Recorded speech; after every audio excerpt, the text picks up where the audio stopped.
Hello, everyone, and a warm welcome to all of you from Hitendra. I am so honored and delighted that at today's intersection, we have in our midst someone who truly represents the ethos of this program. In other words, this aspiration we have to create these intersections, these powerful points of confluence between what otherwise may have been very disparate pursuits and pathways in life and in leadership. We have as a guest today, Dr. Richard Davidson, and I want to spend just a minute introducing the significance of this opportunity we have with our guest before bringing him into our fold for a conversation with all of us, all right? So warm welcome to all of you. Do say hello to each other and to our guest by, just chatting in the chat window, telling us where you're, calling in from today. It is a joy to be back in touch with all of you. So about our guest, bear with me 1 second as I share.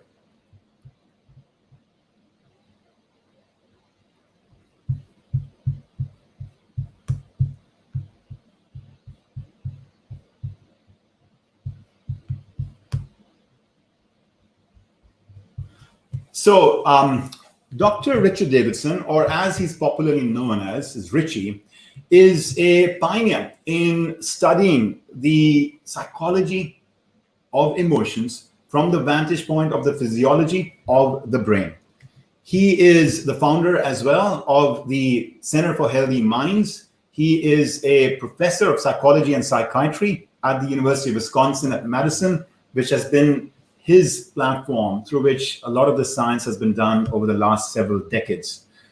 Time magazine named Richie as one of the 100 most influential people in the world to acknowledge the very path-breaking way he has pushed the boundaries of science in some really powerful directions. He is also a friend and confidant of a very storied figure, His Holiness the Dalai Lama, who himself has, from, in a sense, the other direction, the direction of spirituality, really, pushed the boundaries to create certain very innovative collaboration platforms with science. He, Richie, is the author of two really powerful books that give us a kind of popular science understanding of all this path-breaking research. One is on the emotional life of the brain, and the other is on the latest findings in meditation with his colleague, Daniel Goleman.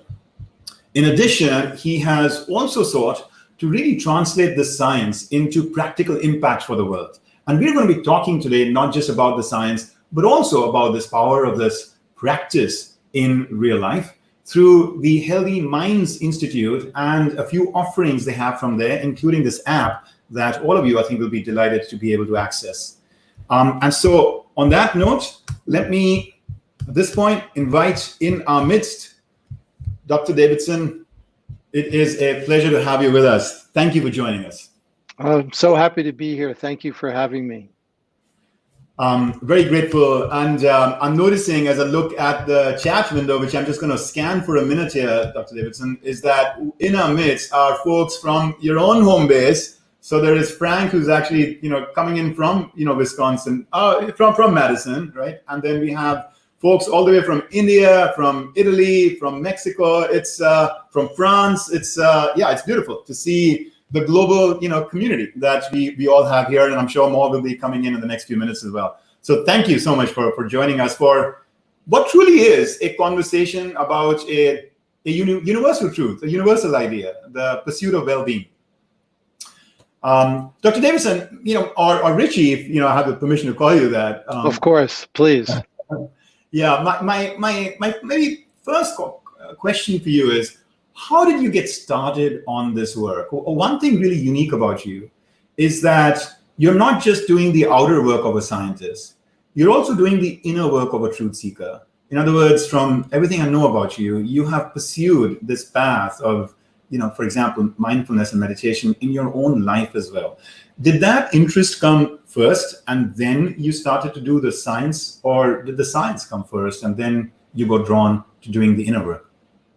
Well, it's they really co-emerged, and I very much appreciate you asking that question. I had the benefit early on in my career to have met a number of people who had meditation and spiritual practice as an important part of their life. And through their demeanor, they really impressed me. They were warm-hearted people. They were the kind of people I wanted to be more around. And their warm-heartedness was infectious. I wanted to learn more of what their secret sauce was, so to speak. And at the same time, my scientific career began with a really simple question, and that question still is a vibrant one in our work today. And the question is, why is it that some people are more vulnerable to life's slings and arrows, and others more resilient? And how can we nurture the qualities in a person to promote optimal flourishing? And in the early part of my career, I focused mostly on the adversity side of the equation. But then when I first met His Holiness the Dalai Lama in 1992, that all changed. Yeah, it's very interesting. I have to share a personal story. When I was thinking about what to major on in college, I had two loves. One was psychology and one was math. And I ended up pursuing math. And the reason, I know I love math, and that was a good path for me. And at the same time, the reason at that point I didn't pursue psychology was kind of like what you were just sharing, which is that at that stage, in the evolution of the discipline, there was much less of this richness available that you and other pioneers in the last 20, 30 years have really built, for us, which is so much of a focus on the science of human flourishing, of what it takes to be in the more positive side. And if today I was, making the same call and the same choice, I think I would have pivoted much more towards psychology because of all this fruitful and beautiful work that you're doing. Well, and in the early stage of my career, it was very lonely and difficult in many ways because there was not a particularly receptive attitude in the academy and in psychology and neuroscience in particular toward this kind of work. It was really regarded as fringe, even beyond fringe. And so for many years, my senior colleagues encouraged me to pursue something more mainstream. Yeah. Where is the field now? Do you feel like it's taken a turn so that it's much more well embraced, or is it still a swim that you're doing upstream? It's definitely changed significantly. If you look at the rate of scientific publications in meditation in serious scientific journals, there's an inflection point around 2004 or 2005, and the rate of publication increases quite dramatically. There is now federal funding from the National Institutes of Health for this kind of research. 15 years ago, 20 years ago, there really wasn't. When I first began, it was really extremely lonely. When I first started, there were 3 or 4 scientific papers in the area of meditation. Today, there are thousands. And one of the wonderful elements for me is a kind of gratification to see how the field has really matured and become a real field of science, particularly over this last decade. Yeah. I want to stay on your personal journey for a couple more minutes and then come back and have you share more about this beautiful revolution that you're helping shape in science. There's a quote from you that I read in a ABC news item, which says that every morning you do a period of meditation, and then you scan your calendar for about 2-3 minutes, and then for a few seconds you then pause to reflect on how you can bring the right stuff to each meeting in order to be really present and most helpful. I found that to be really a powerful idea, as a way to give a boost to the day, to the start of your day. Can you talk a little bit about that practice and what it has meant for you? Absolutely, yes, I did it this morning. I meditate every morning. It is something I've been doing for more than 40 years, and over the last maybe 15 years, I have developed a habit on work days of taking out my calendar right after I meditate and just very quickly scanning the meetings and activities that I have scheduled for that day. And I spend a few moments reflecting on the people I will meet, the people I'll interact with, and how I could be most helpful, show up in the most beneficial way for each of these encounters. And it doesn't take a lot of time. Usually it's not more than 90 seconds or 2 minutes. And it helps me, I think, really adopt the most beneficial mindset for maximizing the opportunities that we have together each day.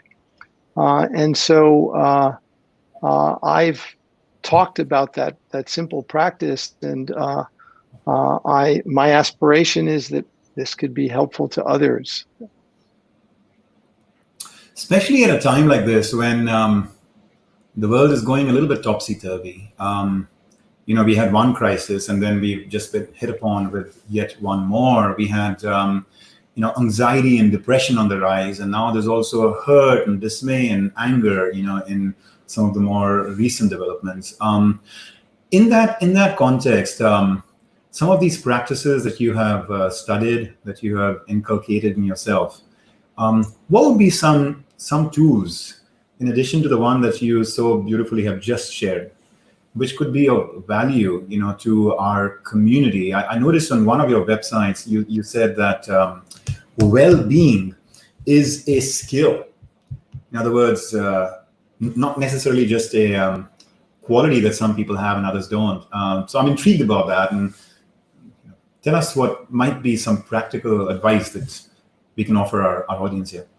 Sure. So happy to do that. Before I get to the practical advice, let me just amplify a little bit this conclusion, if you will, that well-being is a skill. This is something that is central to both our science as well as our more activist dissemination, if you will. But we've been led to this conclusion through our science. And that is that well-being is comprised of some specific, more elementary skills or pillars, components, we might say. And we know from scientific research that each of these components or pillars can be cultivated, it can be strengthened. There are specific brain circuits that are associated with these. And we know that those brain circuits exhibit plasticity. They can change in response to experience and can change in response to training. And so we view well-being as fundamentally not different than learning to play the violin or learning to engage in a complex sport. It requires practice. And so this is an insight that really comes from another related understanding in neuroscience. Right now, it's never. So this comes from a related insight in neuroscience that there are two fundamentally different kinds of learning. One we call declarative learning, and another we call procedural learning. Declarative learning is learning about things. We can learn the value of well-being. We can learn the value of mindfulness or kindness and understand its utility, but that won't necessarily make us a more mindful or a more kind person. In order to really develop these skills in an embodied way requires practice and requires also the second form of learning that we call procedural learning. Procedural learning is skill-based, it's embodied, and it is acquired through practice, and it is instantiated in totally different brain circuits. And in order to produce real change, we need both. We need declarative learning and procedural learning. So that is a little bit of a backdrop, but you asked for some practical tools and advice. If you don't mind, before you get into that, can I just pause Please. for a second to make one sort of extension of what you just said? It is so powerful. I think that this message that you're delivering, that when you break these skills into small steps and you practice them, then over time the brain's plasticity just takes you to a beautiful place.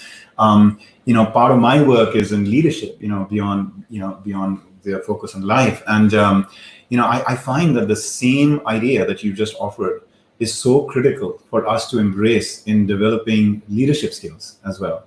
Not to see people as natural born leaders or not, and not to see ourselves just as entrapped, or empowered by whatever our temperament is, but to recognize that there is, the discipline that you brought up that could be used as a way to humbly, at whatever stage of life you're at and whatever leadership position you're at, take on a goal and really sort of kind of approach it, in that disciplined way. Absolutely. I completely agree, and very much see leadership also in the same way, that leadership is something that can be cultivated, and that there are more underlying or elementary constituents that we can identify that comprise effective leadership, and that can actually be cultivated. One of the things that I often remind people is that when human beings first evolved on this planet, none of us were brushing our teeth.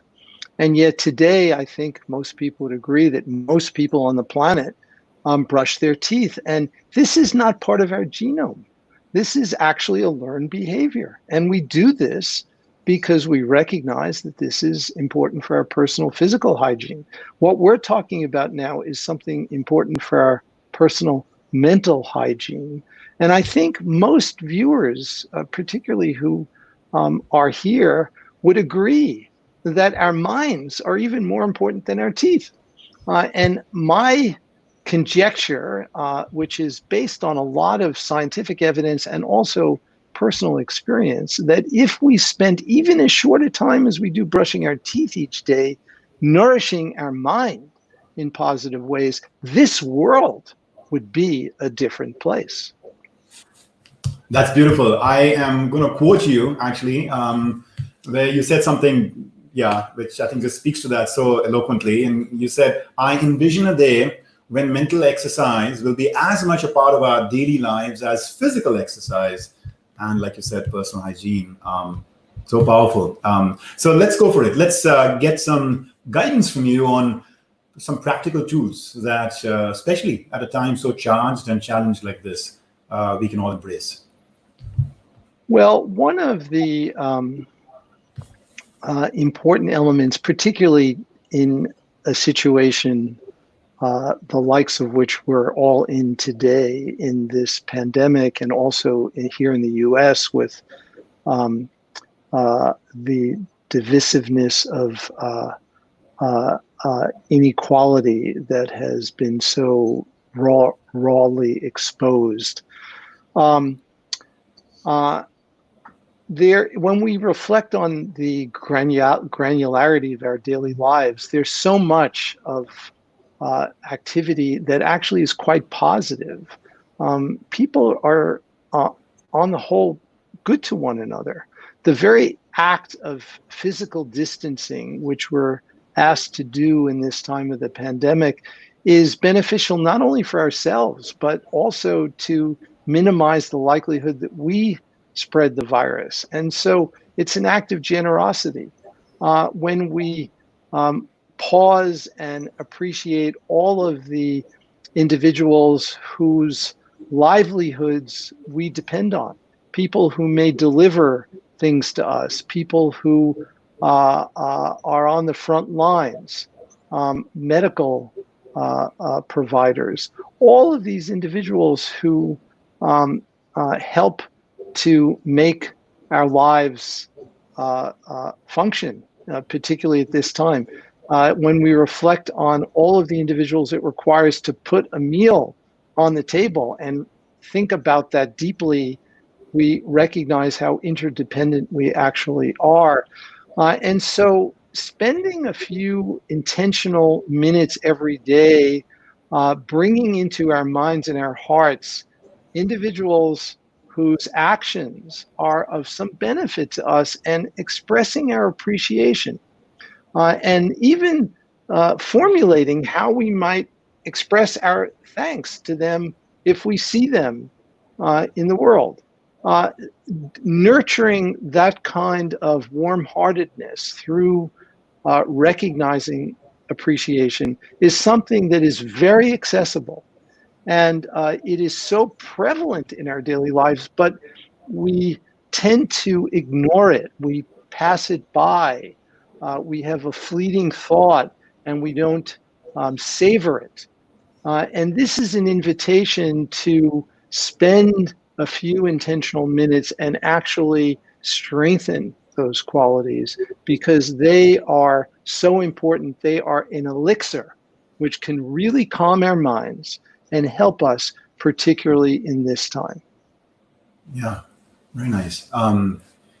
So I'm hearing, a regular discipline of meditation in your case, a intentionality, that you create first thing in the morning for the rest of the day, a discipline, or putting your mind more on what we can appreciate, about the present moment, and a sense of gratitude, as well for all that others are doing as well. That is so beautiful. Did you find that as you go over the course of the day in what I am sure is a stretch, demanding, busy career and life, that you find it valuable to create pauses, create moments? I remember the story about Gandhi, for example, that one of the people working very closely with him, he said that sometimes, in his busy life, he would finish a meeting and then he would ask me, what is the time? And then I would say something like 10:27. And he would say, when is my next meeting? And you say 10:30. You say, okay, great, I have 3 minutes. And then he would just become still for those 3 minutes. So I realized, that was Gandhi's path. But have you found any such kind of like small little centering interventions or something during the day itself to be also things that you've studied or practiced? Yes, absolutely. I think that's so important to sprinkle the day with those kinds of really short periods of practice. For example, every meeting that is an important meeting in our center, we begin with a few minutes of practice. We often call it clearing the lens. And it's really about taking a few moments to settle, to calm our minds, to open our hearts, and to be fully present for re-engaging with what we're about to do. My experience is that taking these 2 or 3 minutes before important meetings is the return on that investment is multiplicative in terms of the quality and efficiency of the subsequent meeting. And so this is one way in which we've baked it into our work routine in our daily work life.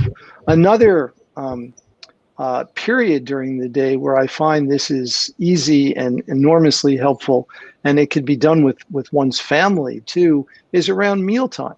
I mean, all of us eat several times a day, and this is a great opportunity to reflect on appreciation and all of the people who have been responsible in one way or another for you being able to eat this meal. And spending a few moments before eating in that way, I think can be enormously beneficial. It is kind of coincidental that you say that, because I've been spending the last couple of months in lockdown in India, and as you might be aware from your own travels in India, one has the privilege here at times to have like a staff who can help cook at times for you at homes and offices and what have you. And I just remember I had this flash in me yesterday that like I am just so incredibly grateful for this beautiful food that is being cooked by this gentleman, and I want to give him a hug. I want to give him a hug just to thank him for that very beautiful craft or what he puts on our tables every day. So it's coincidental to me that you've said that, and it's going to spur me on to do exactly that in the next 24 hours. So thank you. Thank you for that. Yeah.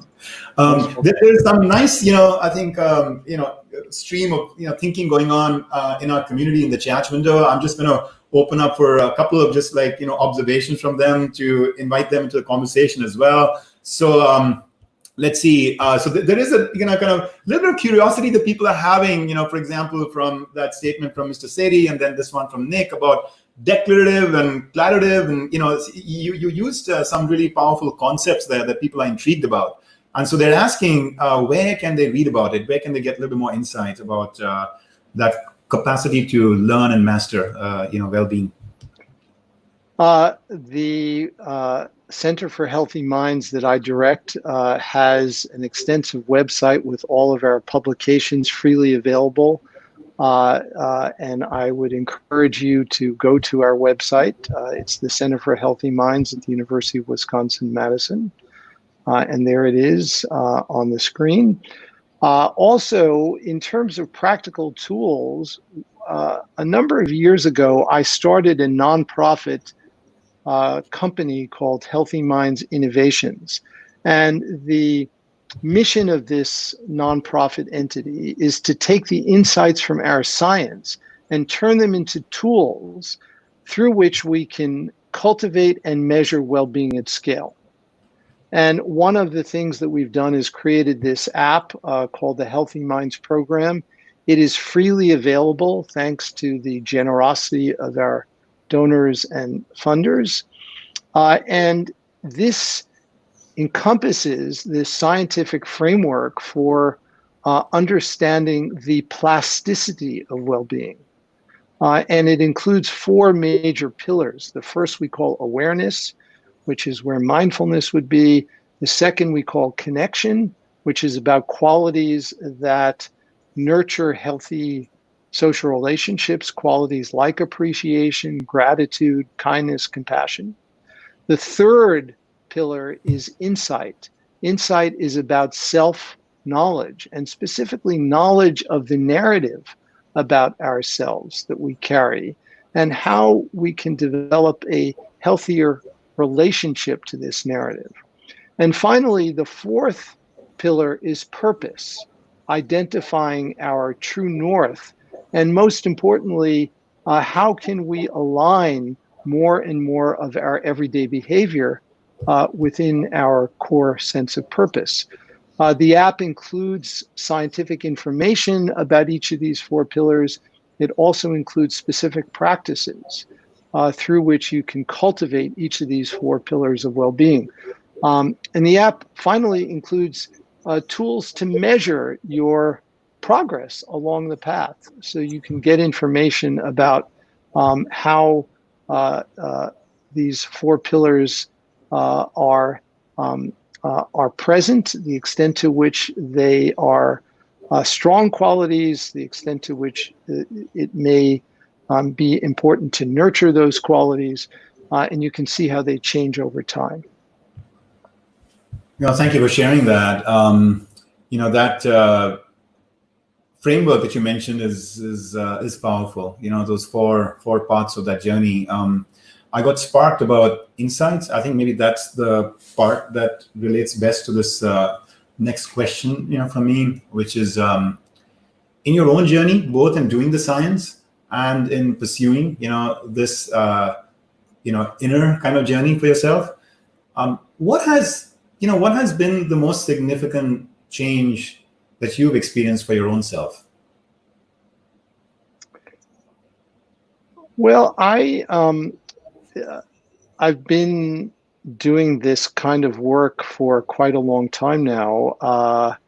And I first met the Dalai Lama in 1992, and that was a major pivot point for me because he challenged me in that first meeting and asked why I could not use the tools of modern science, which I was using to study qualities like depression and anxiety and stress.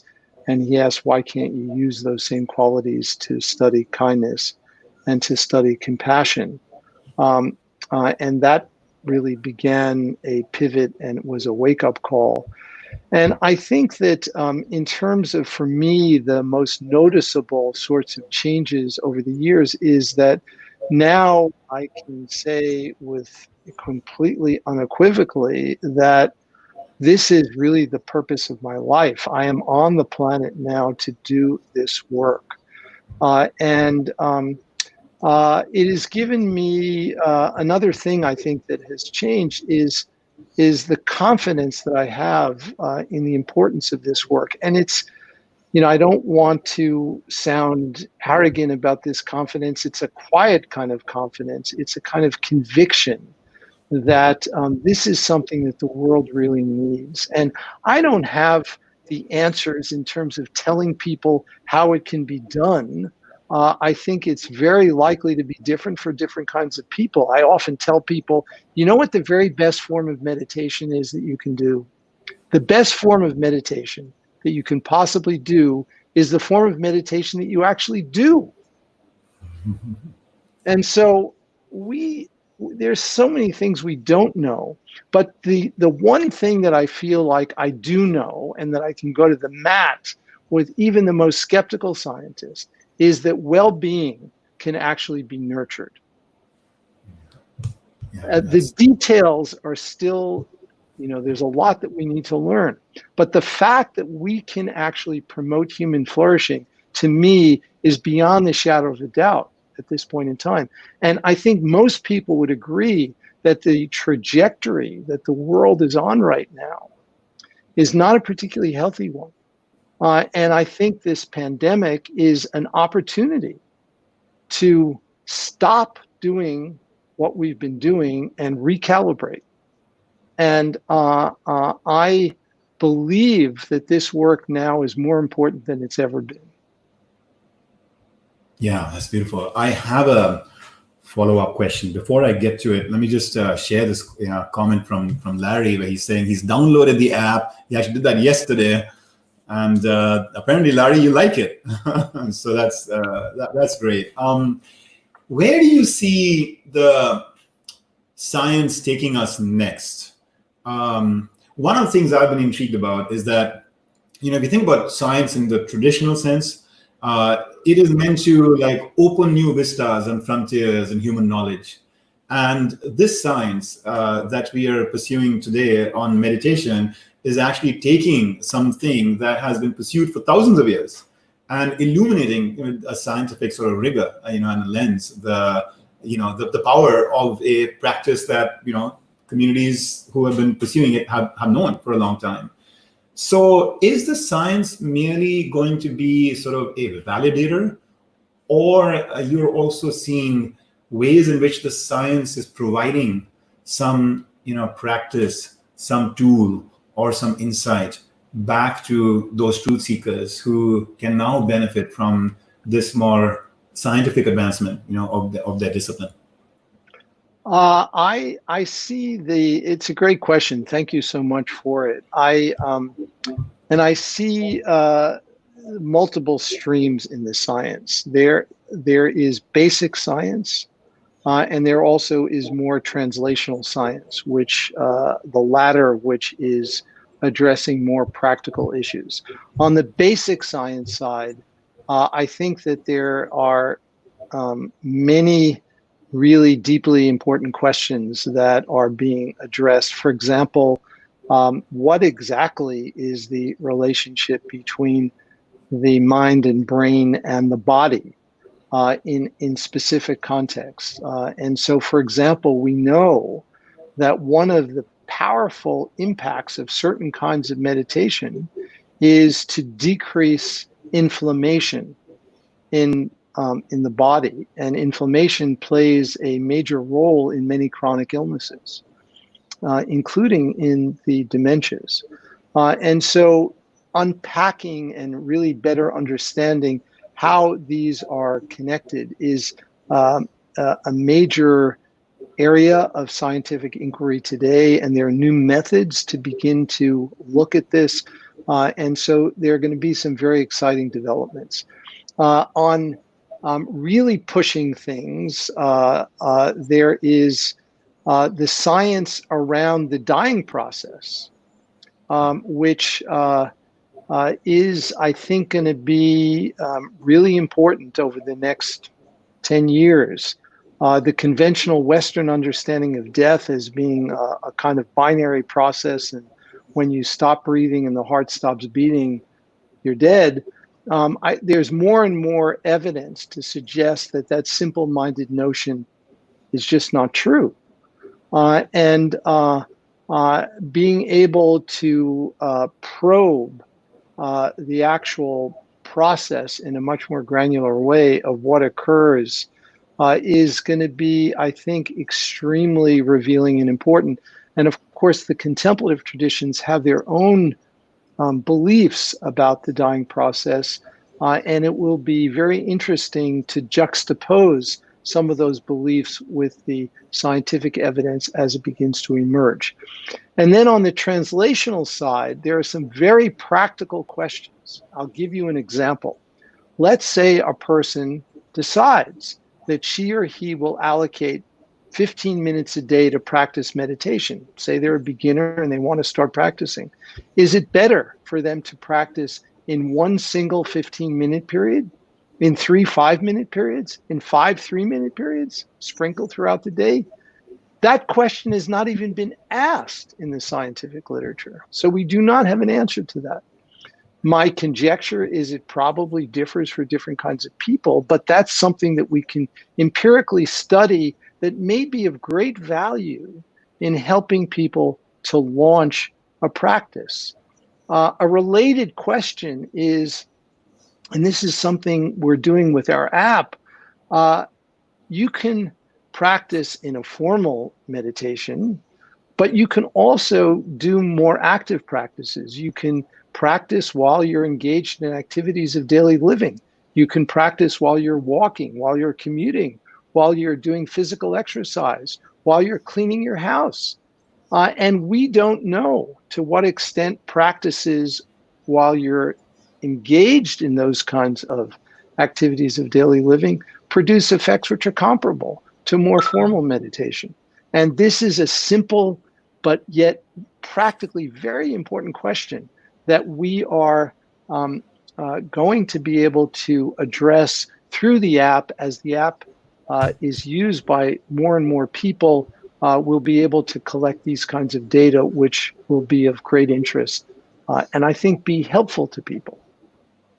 Wonderful. I think this seems like a very promising and in some ways boundless, set of possibilities about where the science can continue to advance. I got particularly intrigued by, that part about the study of the process of dying. I've been in touch recently with, I don't know if you know of Dr. Kenneth Ring and, the whole work around NDEs, near-death experiences. Yes. It's a topic of deep interest to me as well. And it's a powerful, arena, I think, through which to understand, human consciousness. So I'm thrilled to hear that among all of these other very promising directions that you and the community are taking. I want to be mindful of time. I wanted to ask you to help us through like a little guided meditation as a perhaps final gift to us, before we go. There's also really, powerful question that just came up from one of our, members of the audience as well. Murag has asked, can you give us an example of how like well-being practices can actually help people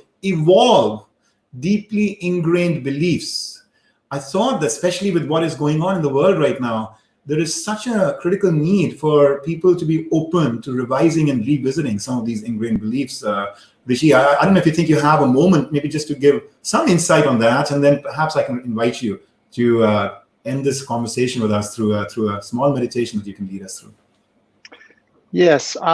With regard to that question, first, I really appreciate being asked that question, since it is so important, particularly for our world today.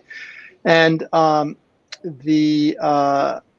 looking at our four pillars of well-being, the third pillar, which I described, insight, is really, I think, the most relevant to that question, where we can begin to, in a very direct, contemplative way, examine what actually is a belief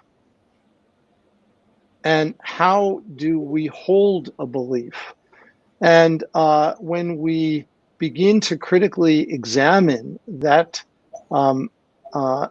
that process in our mind, it can really help to decrease the grip, if you will, of an ingrained belief, and we can begin to see it more like other thoughts and have less kind of emotional attachment to it. So we can transition from there into a practice, if that's okay. Yeah, it's beautiful. Let's do so. So let's, I'm sure all of you spend a lot of time in front of screens. So let's close our eyes. We can decrease the screen time a little bit and bring awareness into the present moment in a very intentional way. Bring awareness into our bodies.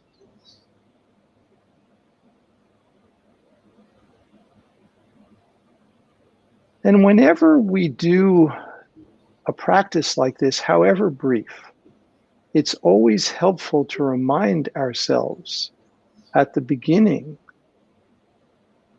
why it is we're doing this, and to reflect on the possibility that there may actually be an altruistic motivation. Recognizing that calming our mind and opening our heart is beneficial not only for ourselves, but for all the others that we connect with directly or indirectly. So let's spend just a few moments reflecting on this possibility and see if you can find this altruistic motivation for engaging in this kind of practice.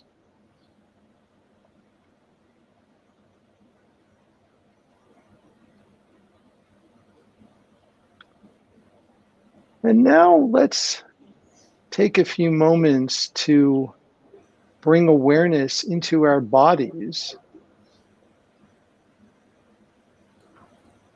Are there areas where there's tension? What sensations may you be experiencing? And here the invitation is not to change anything, not to fix anything, not to adjust anything, but simply to be aware.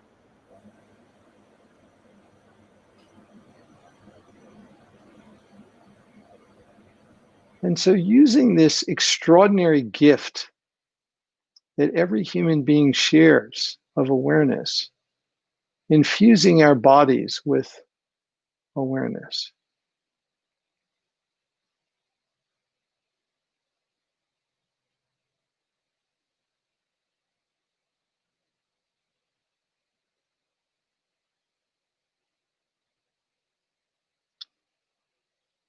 And now let's transition and bring into our minds and our hearts one or two other people who have been helpful to us in one way or another, particularly over this last period of the pandemic, in this challenging time.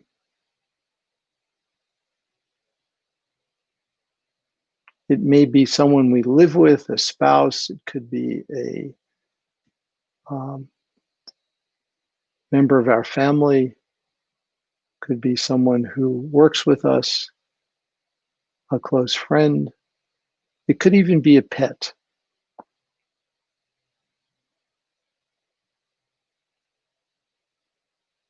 Let's bring this being into our mind and our heart. And see if we can sense this appreciation emerging.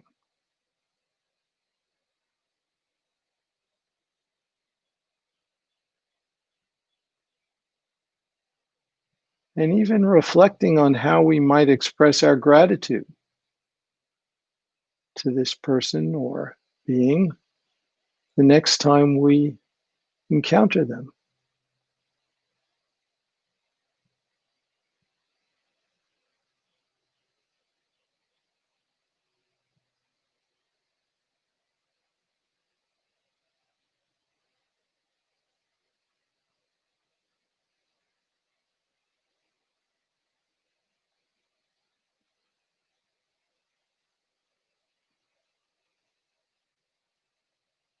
And as we end this very short period of practice,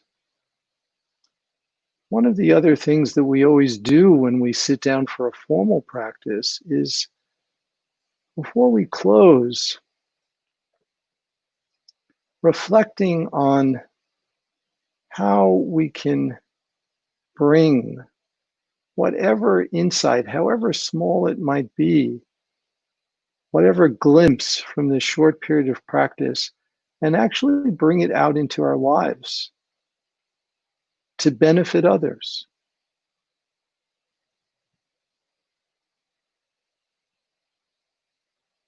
And so let's spend a few moments reflecting on how we can take these insights and dedicate them to the benefit of others.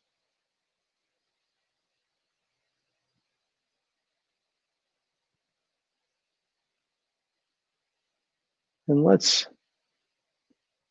open our eyes for those whose eyes have been closed. And as we transition and re-engage, see if you can retain this same quality of presence and awareness as you transition into your next activity. So thank you so much, and I very much appreciate this opportunity and appreciate all that you are doing to bring these insights to this wonderful group through your work in your institute. Yeah, thank you so much. Thank you so much, Richie. I'm reminded of some words by Mother Teresa. She once said, you cannot give what you do not have, and in your case, you've given us a lot, and I know you've given that to us because you have it. You have it in you. So we're sending you our best wishes and Godspeed in your journey in both life and in your work. Thank you for all you're doing to bring such a powerful new light into science and into our world. Very grateful. Thank you so much. Appreciate it. Thank you for having me. Take care. Bye. I know we probably all need a few seconds to bring us back into more of a active, cognitive discussion mode after that beautiful, soothing moment with Richie, both the overall conversation, his presence, as well as the the beautiful moments of meditation that he's given us. And I hope that each of us will be able to walk out from here with one commitment that we are taking to put into action something, either just an immediate thing that we can do in the next 24 hours, or a practice that we really want to cultivate sort of going forward, right? And so can we do this? Can we take a minute and in the chat window, just have us just share What's your big sort of takeaway? What is the one big thing that you are carrying from today's conversation? I know we come in from different, paths and different walks of life, etc. So I can't imagine that it's the same thing for all of us, and it would be valuable to see what different folks here are feeling and saying and thinking about that. And so I'm just going to pause for a few seconds to allow you to just enjoy each other's presence. And I encourage those of you, especially those that tend to stay shy of sharing, to actually bring in a little bit of your voice in the chat, because you have no idea how much, not just I, but all of us in the community get to draw energy from the collective rather than just our guest or just me. And so let's really pour in, with a sense of appreciation about what we are creating together, a little bit of thought and heart into what you want to share with all of us that you're carrying away for your life and for your work. And as you're doing that, let me also take a moment here to highlight for you where we are headed next in our next couple of episodes of Intersections. So next week, I will have the great pleasure of having in our midst another expert from the field of psychology and neuroscience, Dr. Josh Davis. Josh has been a beautiful friend and colleague for me in the last several years. He has been a professor at Barnard College, got his PhD from Columbia in psychology and neuroscience, and has worked in industry at the Neuro Leadership Institute, and most recently with us at Mentora, is heading a key initiative for us in executive coaching, as well as is our chief scientist, really working with me in putting together our new vision for how leadership can be reimagined and approached with a fresh lens, very similar to some of the principles that Dr. Davidson was just espousing for us. Josh has written a best-selling book on managing time. It's called 2 Awesome Hours. And one of the things we have discovered in our conversations in the community, both in the executive arena and more broadly in life, is that today, with all that's going on, many of us are facing a tremendous strain with regard to being stretched in so many different directions. And we are keen to find pathways through which to bring somewhat more method, so to say, to our madness. And so our conversation next week is going to be about practical insights and tools that science is revealing about how to become a master of your time. Time management in today's age of siege. The week after that, on June 25th, it will be a tremendous honor for me to bring into our midst one of my close mentors in the last 15 years when I have taken this path towards studying the science of human potential. Dr. David Burns from Stanford University, one of the pioneers and key exponents of this really powerful new path in psychotherapy called cognitive behavior therapy. Dr. Burns has trained thousands and thousands of psychotherapists around the country and more broadly inspired so many of these mental health practitioners around the world with his very lucid, very inspiring, very practical, and very scientifically grounded treatment and teaching and practice of CBT, cognitive behavior therapy. He has evolved that therapy into an even more complete craft through practices like measurement and empathy in the manner in which he supports the treatment of people who are challenged in areas like depression and anxiety and addiction and what have you. And especially at a time like this, when, for example, a Washington Post article recently, through a survey that was done in America, shows that about a third of Americans are feeling a mental health challenge right now around depression and around anxiety. And this was before the more recent shock to the system with some of these race-based kind of challenges that are also being foisted on all of us. The challenge to really look anew, look with honesty about what's wrong with our world and what needs to be done to fix it. So there you have even more other kinds of mental health and anger, etc., kind of issues that are obviously surrounding us.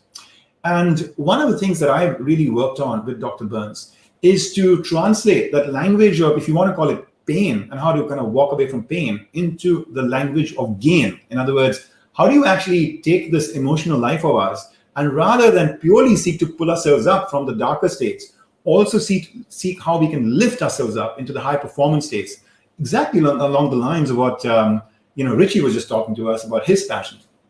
And so I'm going to get David Burns with us here, and we're going to have a conversation both about how to kind of like boost us in moments where we feel besieged and challenged emotionally, but also how to take these very emotions like anger, like anxiety, and use them for the benefit of our workplace, ourselves, and the world around us, right? So practical tools and insights from one of the maestros in the discipline of cognitive behavior therapy.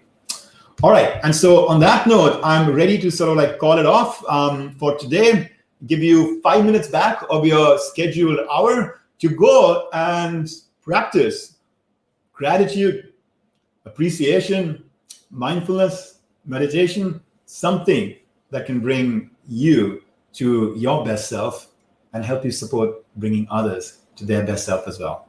I do hope that you have found this to be meaningful and powerful conversation we had with Richie, and I look forward very much now to seeing you in 1 week's time. All right? You take care. Namaste.